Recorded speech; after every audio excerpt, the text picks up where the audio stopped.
Halo teman-teman, sampai jumpa guys. Halo teman-teman, jumpa lagi dengan Embe di sini. Hari ini saya ingin share sedikit tentang pengalaman pada saat kuliah. Gimana sih caranya hal yang paling kita inginkan kan ketika kita masuk di sebuah perguruan tinggi itu adalah cepat lulus, benar nggak? Ya kan ya.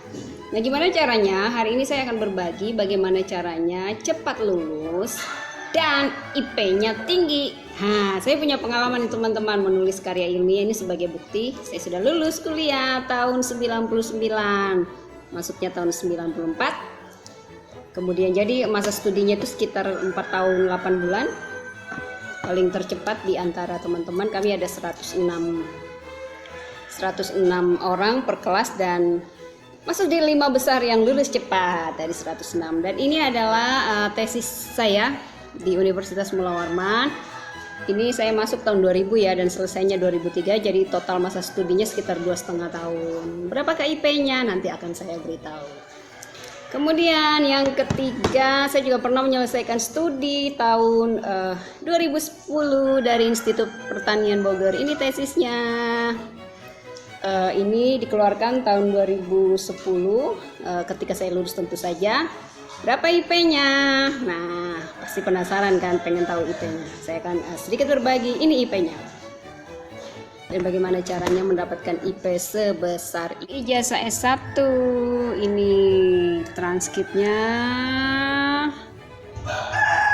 Dan ini lulus 26 Maret 99, IP-nya 2,91. Di zaman itu udah tinggi guys. Kemudian ini ijazah S2 di Unmul. Dan ini transkrip nilainya. IP akhirnya adalah 3,61. Kemudian ini adalah ijazah di Institut Pertanian Bogor. Transkrip nilainya ini.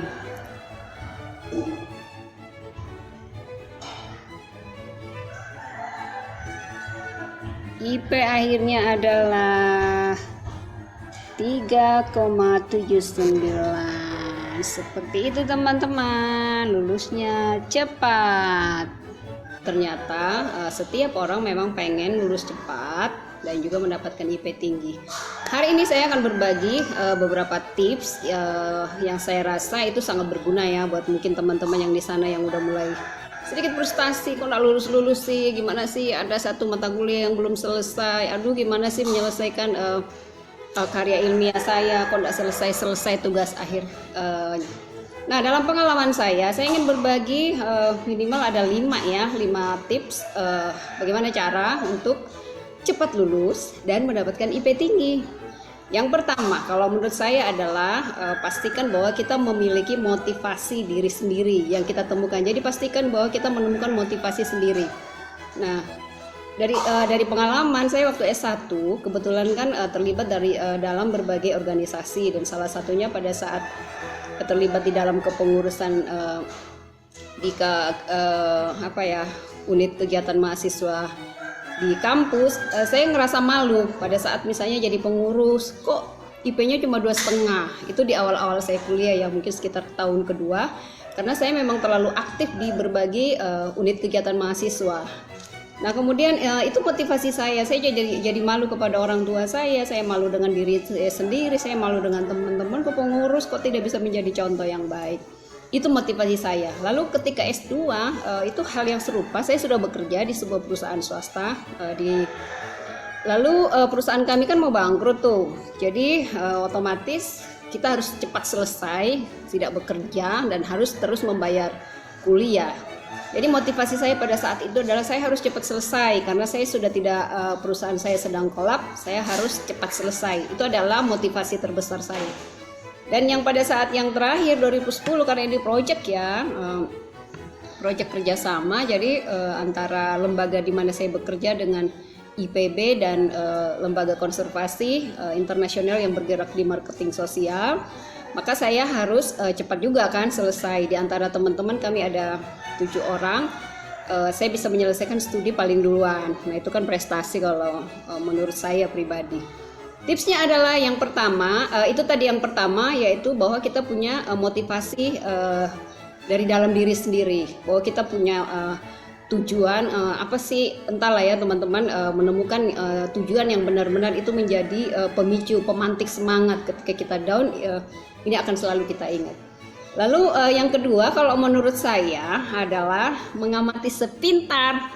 Tentu teman-teman dalam kelas kan di awal-awal kuliah udah mengamati bahwa selalu ada teman-teman yang lebih pintar, kayaknya lebih smart dalam diskusi, dia selalu the best gitu ya. Dalam kuliah mungkin dia selalu duduk di depan, atau ketika kita lihat catatannya paling rapi. Nah, tips kedua yang saya gunakan itu adalah saya mengamati si pintar. Saya jujur, saya merasa sama sekali tidak pintar, tetapi saya adalah pengamat orang-orang pintar. Saya mengamati bagaimana dia berdiskusi, bagaimana dia berinteraksi dengan teman-teman, bagaimana catatannya dia, bagaimana dia ketika misalnya kuliah itu berlangsung, apa yang dia lakukan, itu saya amati. Saya menjadi pengamat yang baik. Lalu tips yang ketiga teman-teman, untuk mendapatkan IP yang tinggi dan lulus cepat itu adalah kita mencatat. Kenapa sih perlu banget mencatat ya? Jadi pada saat kita menghadiri kuliah, mungkin pada saat kita berdiskusi dengan dosen ya, atau kita lagi mendapatkan informasi yang penting, kenapa sih penting banget mencatat? Kalau menurut saya, mencatat itu adalah salah satu cara kita untuk mengingat dan juga mengikat makna.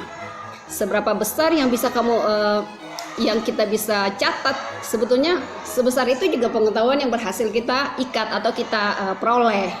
Itu indikator yang paling gampang banget untuk mengetahui bahwa kita berhasil gitu ya mendapatkan sesuatu dari entah ke perkuliahan atau kita lagi konsultasi dengan dosen.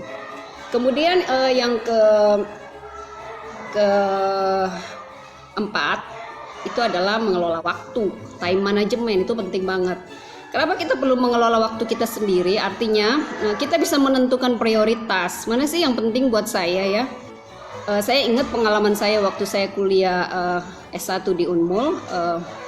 Waktu itu karena saya terlalu banyak aktif di berbagai organisasi kemahasiswaan. Lalu saya di tahun ketiga saya mulai sadar, oh iya saya harus menentukan prioritas nih. Saya tidak mungkin, saya menemukan alasan saya bahwa saya datang ke Unmul ini kan bukan karena ingin berkegiatan, tetapi saya ingin menjadi seorang sarjana kan ya, saya ingin mendapatkan ilmu. Sehingga ada beberapa kegiatan-kegiatan yang menurut saya tidak terlalu tidak terlalu merasa penting di situ gitu ya. Saya tidak mendapatkan sesuatu yang bernilai. Akhirnya saya menjatuhkan prioritas bahwa kuliah saya adalah prioritas. Saya harus cut beberapa kegiatan atau kesenangan saya atau apalah ya. Nah itu tadi, jadi kita mengelola waktu dengan yang baik itu sangat penting untuk menentukan prioritas. Lalu yang keempat, ini yang paling terpenting adalah kita bisa membangun hubungan yang baik, entah itu dengan teman dan yang terpenting dengan dosen. Saya ada beberapa kasus teman-teman yang di akhir studinya karena ketinggalan satu mata kuliah, dia punya masalah dengan dosen ya, nggak selesai, beberapa kali ngulang, dia nggak punya membangun hubungan yang baik, mungkin juga dia udah ngerasa menyerah dengan dosen tertentu sehingga dia terkendala sehingga menghabiskan menghabiskan waktu di kuliah ya gitu ya. Jadi dia kuliah kelamaan, dia tidak mengelola waktunya, dia udah tidak membangun hubungan yang bagus dengan dosen. Kalau perlu teman-teman, kalau dosennya baik, datanglah ke rumahnya ketika mungkin lebaran atau datang ke kebunnya seperti yang saya lakukan dulu ya. Saya datang ke rumah dosen ketika misalnya dia merayakan hari raya, datang gitu kan ya. Jadi bukan dalam konteks hanya sekedar urusan kuliah, tapi membangun hubungan relationship personal yang lebih baik. Demikian juga dengan teman-teman, karena dari teman-teman itulah kita bisa jadi itu membangun, mendapatkan informasi. Mungkin ada hal-hal dari mata kuliah yang kita tidak mengerti, kita bisa bertanya. Nah itu yang tips tadi yang ke-5, membangun hubungan. Dan yang ke-6 menurut saya itu adalah kita merayakan. Jadi kita merayakan gitu ya, merayakan pencapaian kita. Contoh hal-hal kecil, bagaimana merayakan pencapaian kita itu adalah pada saat kita misalnya habis kuis, mungkin kita makan-makan dengan teman-teman gitu ya, atau sekedar jalan-jalan atau membelikan barang tertentu kepada diri kita, memberikan hadiah. Itu adalah cara kita untuk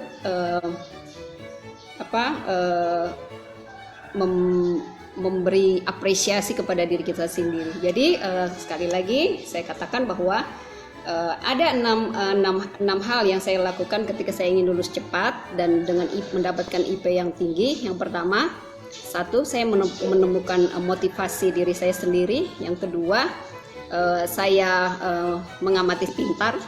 Dan yang ketiga, saya mencatat untuk mencatat apapun diskusi dengan dosen itu untuk mengikat makna. Yang keempat, saya mengelola waktu dengan baik untuk menentukan prioritas. Kemudian yang kelima, saya membangun hubungan baik dengan para dosen, pembimbing atau teman-teman.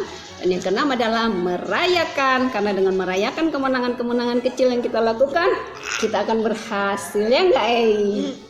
Demikian tips bagaimana caranya lulus cepat dan mendapatkan IP tinggi. Terima kasih untuk melihat video kami. Say hello dulu. Terima kasih.